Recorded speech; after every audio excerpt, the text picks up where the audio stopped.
Shalom, Erev Tov, good evening. This is TV7 Israel News broadcast to you from Jerusalem. The U.S., with the encouragement of its Mid-Eastern and European partners, revises an anticipated UN Security Council resolution offering a pathway to Palestinian statehood. The Islamist Hamas announces it will not abide by President Trump's 21-point plan. South Africa opens an investigation after Gazan Palestinians arrive in Johannesburg, absent any paperwork. The United Nations Security Council is scheduled to vote tonight on an American proposal for the day after the war in the Gaza Strip.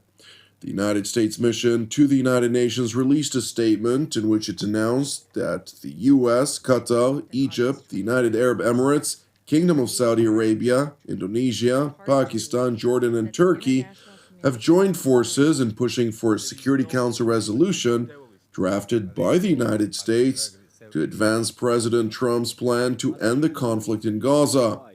However, while citing consultations and cooperation with Council members and partners in the region, the United States evidently failed to take Israel's concerns under advisement, considering that the resolution offers a pathway to Palestinian self-determination and statehood, which is viewed by Jerusalem as a premature gift to the Palestinians following the atrocities committed by the Islamist Hamas terror group against the southern communities of Israel on October 7th of 2023. Meanwhile, Prime Minister Netanyahu came under fire from within his own governing coalition over the American draft resolution that is set to be voted upon at the UN Security Council later today. Netanyahu's own ministers stressed that they were alarmed that the draft resolution included a section about a pathway to a Palestinian state. Consequently, Prime Minister Netanyahu, during his weekly cabinet meeting, rebuffed his critics by asserting, quote, "Our opposition to a Palestinian state in any territory hasn't changed." Moreover, amid an announcement by the Islamist Hamas that it objects to any clause that includes disarmament in Gaza or undermines what it called the Palestinian people's right to resistance and self-defense, Netanyahu emphasized that Hamas didn't really have a choice. עכשיו אני רוצה להתייחס לשני נושאים ספציפיים. הנושא הראשון, הנושא של אי פירוז לכאורה של החלק של עזה שנמצא בידי החמאס. לא יהיה דבר כזה. גם בתוכנית 20 הנקודות או בכל דבר אחר, השטח הזה יפורז והחמאס יתפרק מנשקו. או שזה יקרה בדרך הקלה, או שזה יקרה בדרך הקשה. כך אמרתי אני, וכך אמר גם הנשיא טראמפ. ובאשר למדינה הפלסטינית, ההתנגדות שלנו למדינה פלסטינית בשטח כלשהו מערב לירדן, ההתנגדות הזאת קיימת ושרירה, היא לא השתנתה כהוא זה. אני עודף את הניסיונות הללו כבר עשרות שנים, ועושה את זה גם מול לחצים מן החוץ ולחצים מבית, אז אני לא זקוק לחיזוקים וציוצים והרצאות מצד איש.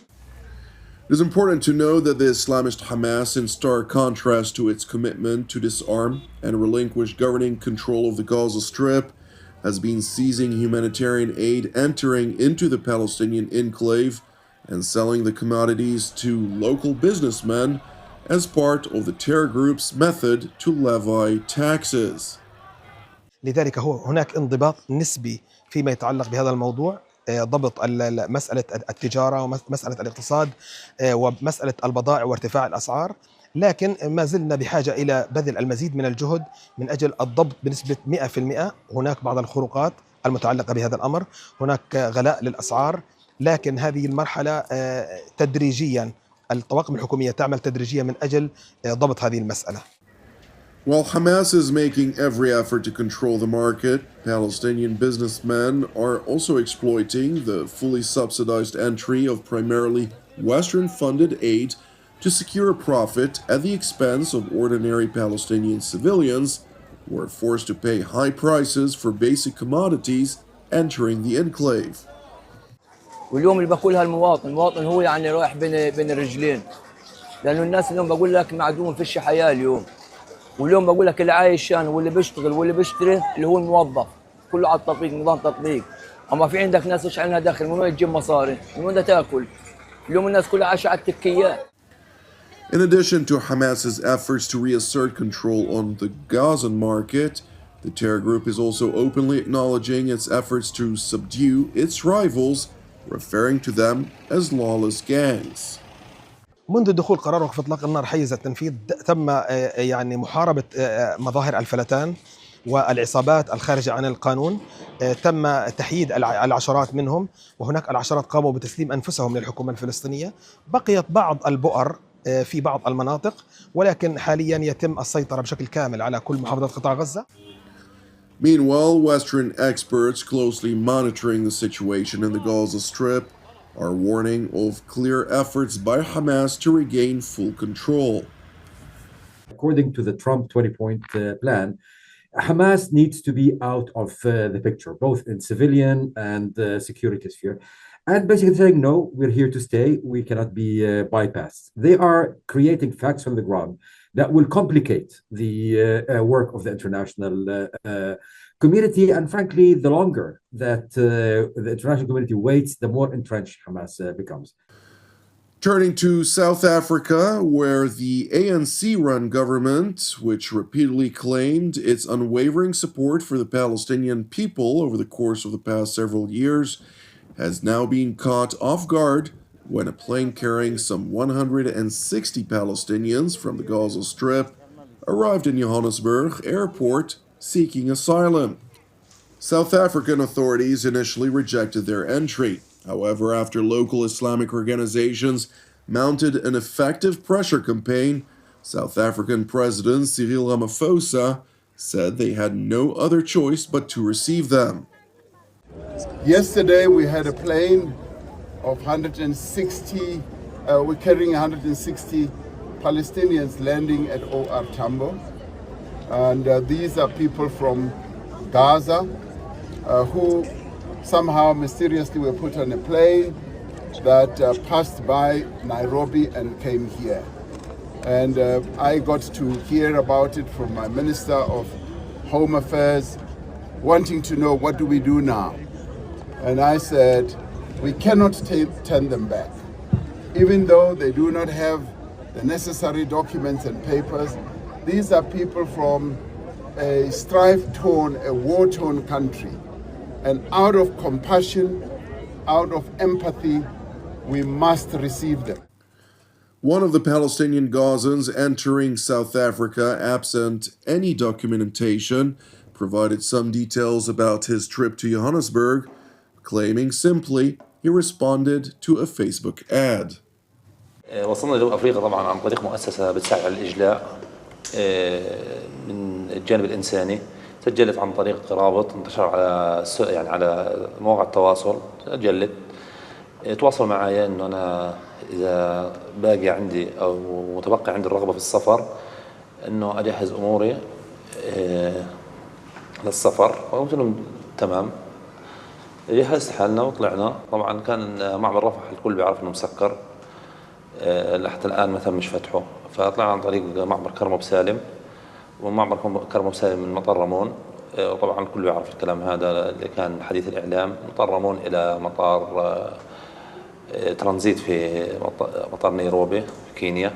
بعد وصلنا جنوب أفريقيا. بعد أبحث عن لجوء، إذا كان أمر اللجوء متاح في جنوب أفريقيا ويعطيني الحق هذا في الحقوق اللي أنا بدور عليها والأشياء اللي أنا فقدها من ناحية تعليم أولادي والسكن والحياة الكريمة اللي إحنا فقدناها في غزة بفعل الحرب وبفعل تدمير كل شيء من مدارس، من بيوتنا، من أشغالنا.